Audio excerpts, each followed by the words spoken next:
Yo, what is going on, Headliner Nation? It's your boy, The Doc, and we're back for the Week 13 injury update show. You guys know the deal. Each and every week of the NFL season, I go through the entire NFL slate, tell you about all the injuries that you need to know about for your fantasy teams so you can kick back and relax heading into the weekend. But we got a lot of injuries to talk about, so we're jumping right on in. Week 13 injury update show. Let's go. All right, guys, luckily no moment of silence this week. No players having their fantasy seasons ended, but we do have 6 teams on bye this week, so a lot of players missing this week. Ravens, Bills, Bears, Raiders, Vikings, and Giants. If you got any of those guys, make sure you throw them out of your lineups because they are not going to be playing this week. We're also not going to be talking about them in this video. Talking about Thursday night football, though, Seahawks at the Cowboys, probably the most entertaining Thursday night football game that we've had in a while. Seahawks running back Kenneth Walker did miss the game with an oblique strain. Didn't practice all week and was ruled out with this injury. He dealt with a sports hernia a couple times in the offseason. Have to wonder if the core injuries are starting to stack up for Kenneth Walker. We don't have a really good timeline on when he's going to come back. I'd expect him to miss a few more weeks. Zach Charbonnet actually left the game with a knee injury. Didn't really see what happened in the video. I watched it a couple times. Couldn't really tell. It looked like he maybe gets hit on the outside of the knee. Might be looking at MCL sprain, but again, don't really have a lot of info on that as I'm recording, so just keep an eye on it, see if we get any news. If we do get any breaking news, if it becomes more serious, I will put it in the pinned comment down below. I put all the major updates in that comment if something comes out after the video has been recorded and released. As for the Cowboys, no real injuries to talk about, so we're going to head straight in to the early Sunday games. Chargers at the Patriots. Chargers wide receiver Keenan Allen dealing with a quad injury, didn't practice yet this week. The Chargers need to win this game, but this injury is a new one for Keenan Allen. Has me a little bit worried that they're going to have to rely on the rookie Quentin Johnson, who has not looked very good. Could be their wide receiver one this week. Allen needs to practice on Friday if he has a shot of playing on Sunday. Right now, he's going to be a game time decision, but trending towards not playing in my projections at least. As for the Patriots, wide receiver Demario Douglas dealing with a concussion, has not been practicing. Doesn't look like he is going to be able to play this week. Moving on to the Saints and the Lions. Lions middle linebacker Alex Anzalone. Hope I said that right. He has a hand injury, didn't practice yet this week, is expected to miss multiple weeks with this hand injury. He's currently the team's leader in the tackle department, so a big blow to the middle of the defense. Could be good news for the Saints run game. Saints have a lot of guys hurt right now. Defensive end Cam Jordan has an ankle sprain. Safety Marcus May dealing with a shoulder injury. Neither one of those guys practicing. Doesn't look like either one of them are going to be able to play in this game. Running back Kendre Miller dealing with an ankle sprain, not practicing, not expecting him to be back this week. Wide receiver Rashid Shaheed, I'm going to make sure I don't screw that name up, has a thigh injury though. Didn't practice at all this week. Does sound like he is not going to be able to suit up in this game. So a tough break there. They're already down, remember, Michael Thomas on IR. So we're already down 2 wide receivers. Wide receiver Chris Olave, though, dealing with a concussion. Limited practices so far this week. Was playing his best game of the season, 114 receiving yards last week before the concussion. Kind of surprised he's getting some limited work here so early in the week, but given he's progressing quickly through the protocol, I'd say there's a good chance that he plays. He's going to be a game time decision officially, but again, trending in the right direction for Chris Olave and probably startable in this game, given the Lions' inability to cover over the last couple weeks, and he's kind of the only wide receiver left for the Saints. Moving on to the Falcons at the Jets. Falcons, no real injuries to talk about, but the Jets running back Breece Hall dealing with a hamstring strain. Limited practices so far this week. A new injury for Hall, and he has been largely ineffective over the last few weeks. It's not likely that this is to blame on the ACL injury from last year.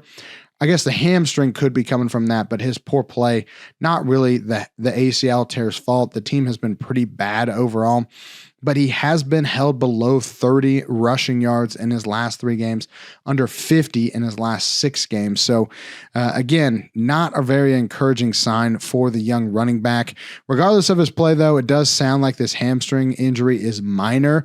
I do expect him to play, but just kind of keep an eye on that. And quarterback Aaron Rodgers, coming off the Achilles rupture early in the year in week 1, he had his practice window opened this week. I guess we're doing this thing. He didn't practice on Thursday, limited on Wednesday. The team opened that practice window, which does not mean that he's coming off the IR. It just means that he's allowed to practice and can be listed on the practice report.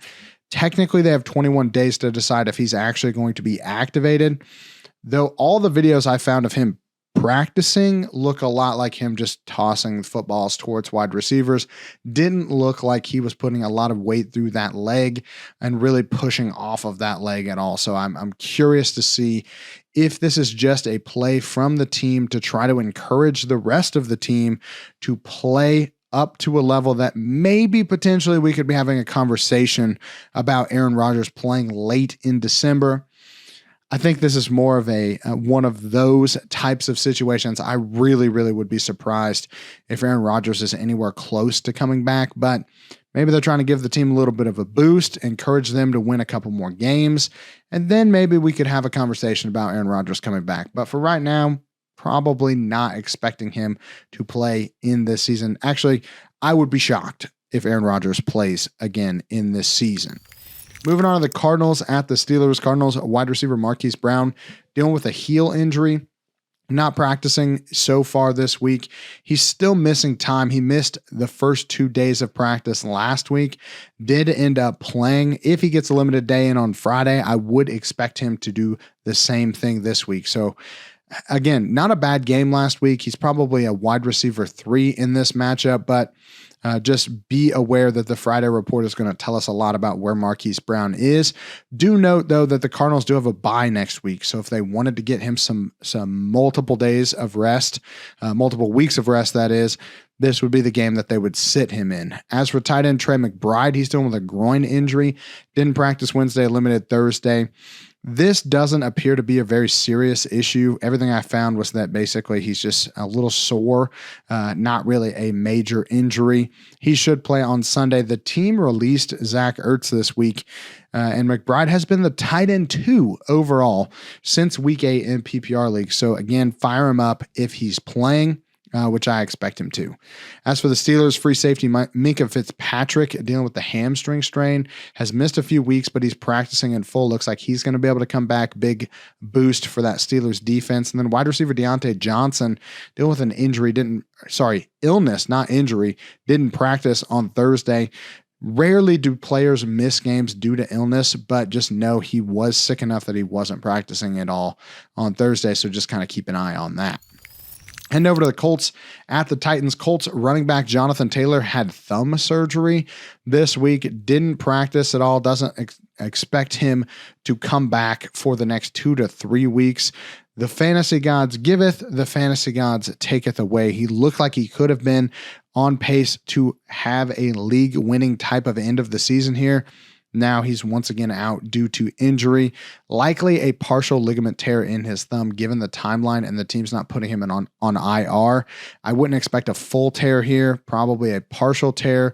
They've fixed it, but again, 2 to 3 weeks is the timeline for Jonathan Taylor. Zach Moss now looking like he could be the league winner that you want from the Colts. And then for the Titans, wide receiver Treylon Burks coming off the concussion, finally back practicing in full. Some good news for them after missing multiple weeks with the concussion. He is practicing, does look like he's ready to clear the concussion protocol, come back. The Titans will need him to be healthy and playing well if they do want to make any type of run towards the playoffs, but time is of the essence. They need to get him back and healthy immediately.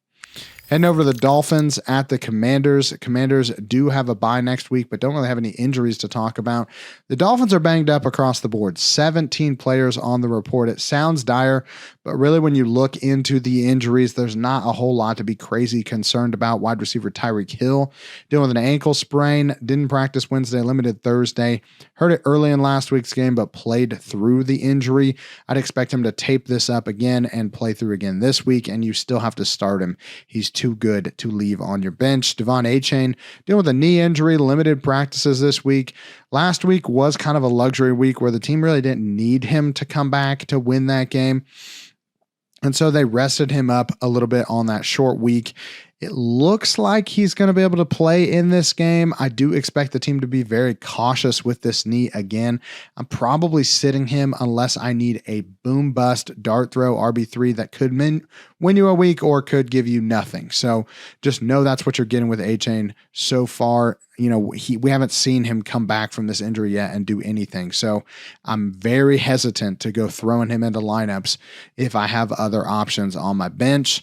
Raheem Mostert dealing with knee and ankle injuries. He's been limited in practice all year. They're just giving him scheduled rest. He should be able to play. Didn't sound like anything new popped up last week. And then free safety Javon Holland dealing with knee injuries. Both knees are hurt, probably from holding the defense on his back all week, but didn't practice yet this week. I'm expecting him to practice on Friday, but if he doesn't, he would probably be in line to miss this game.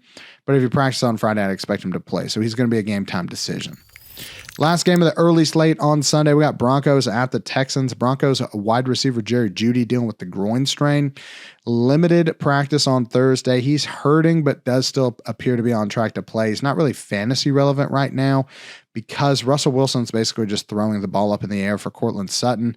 He hasn't really been using Jeudy as an alpha. And let's be honest, has Jerry Jeudy ever actually been an alpha in the NFL? I would argue no. As for the Texans, their wide receivers are banged up as well. Tank Dell dealing with a calf strain. Limited on Thursday after not practicing Wednesday. Did have an MRI on his calf, so they're worried about something in the calf. Definitely concerning, but the fact that he got a limited practice in on Thursday tells me it's not serious enough that they don't think he can play.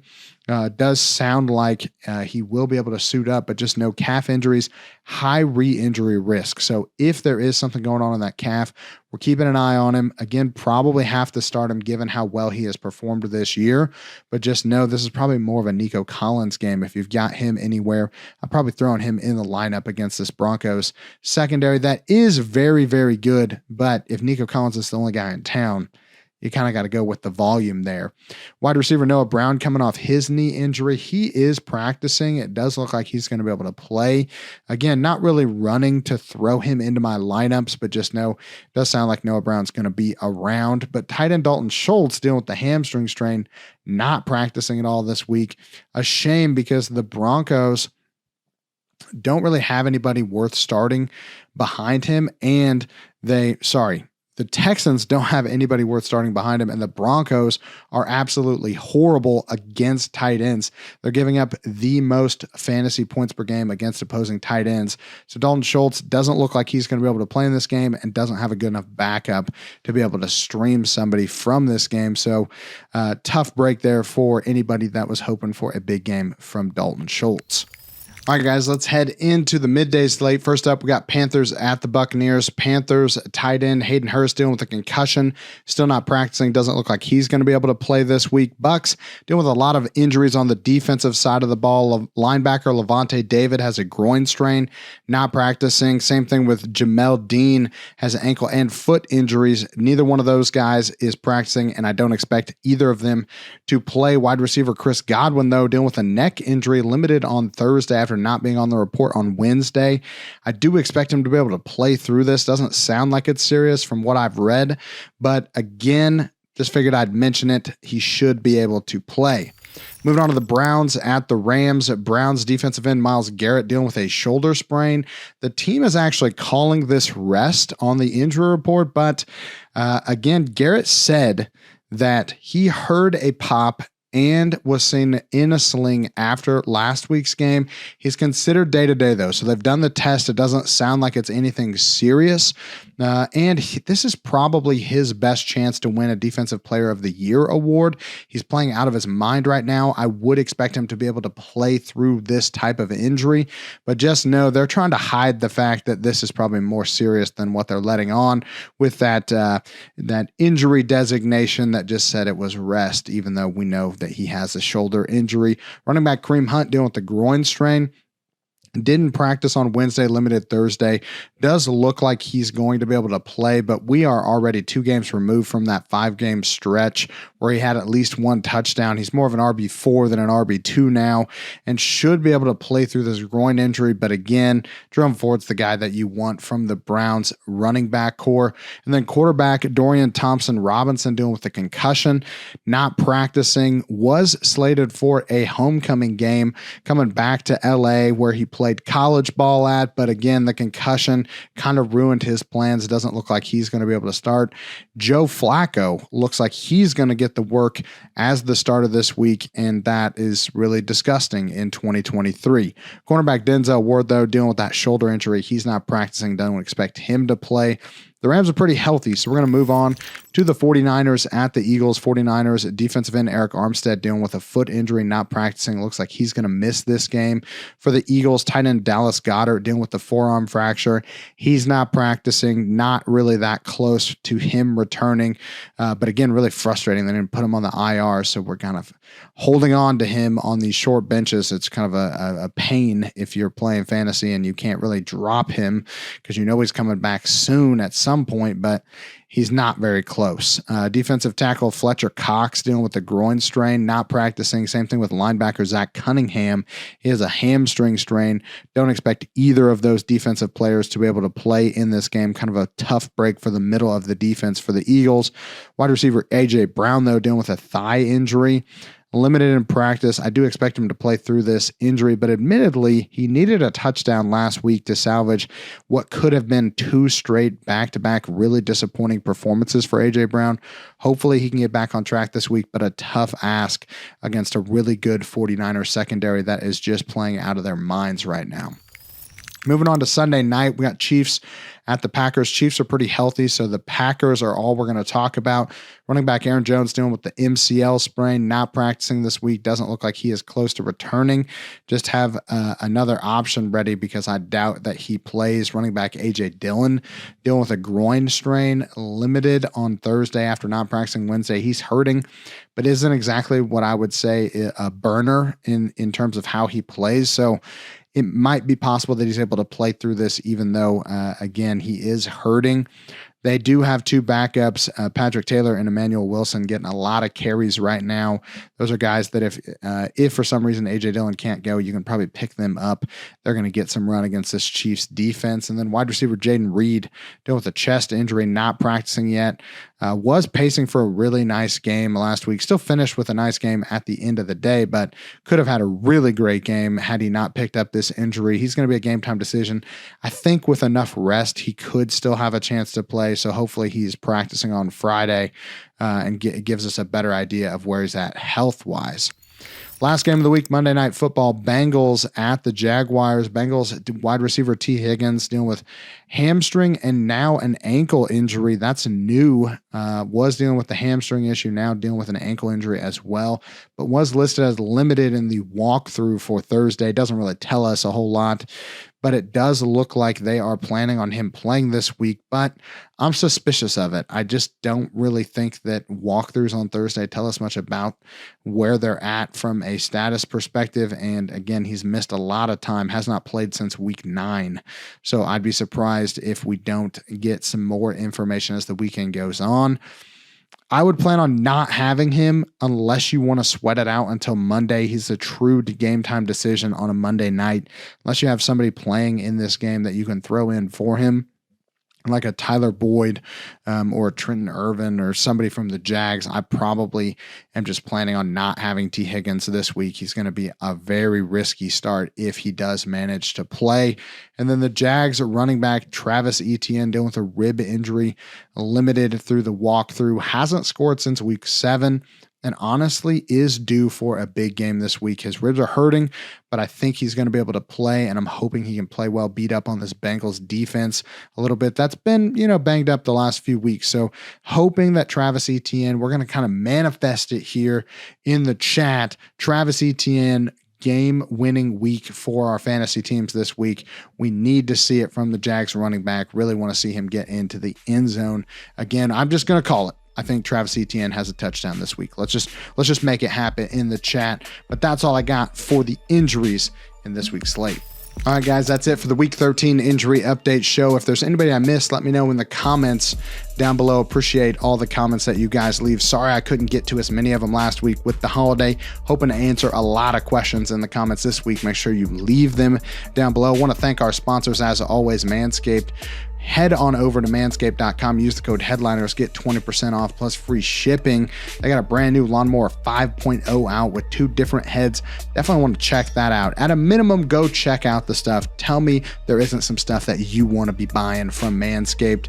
Of course, our friends at pristineauction.com sending us all sorts of great signed NFL swag that we are giving away for free on the channel. Got to be checking out the live streams. Got to be looking. I'm going to ask Jake. Maybe I could give away some of that swag. I always like to be inclusive, and I think every year the Injury Show does give away some swag. So if this video can get to 1,000 likes, I will beg Jake to let me hand pick something from this big box of goodies that Pristine Auction has been giving us and give it away to somebody that leaves a comment on this video. Keep an eye out on it, because I think we can hit 1,000 likes on this video. So slam that like button. Let's get Jake. Let's just pressure Jake into giving us some stuff that we can give away on the Injury Channel. And of course, our friends at Underdog Fantasy are hooking you guys up. Use the code headliners when you sign up. Get $100 first deposit match on your first deposit over at Underdog Fantasy. Download the app. It's the best place to play daily fantasy this season. I mean, they're amazing to us. So make sure that we're supporting these great sponsors that help us out. We don't like to just throw a ton of ads at you guys. We really are choosy about who we pick as our sponsors, because we know Headliner Nation is going to go support the people that support us. And I appreciate you supporting me, watching this show. Remember, hit the like button. We're trying to get Jake to give us some free swag to give away, but I appreciate you guys. The Week 13 injury update show is a wrap, and the doc is out.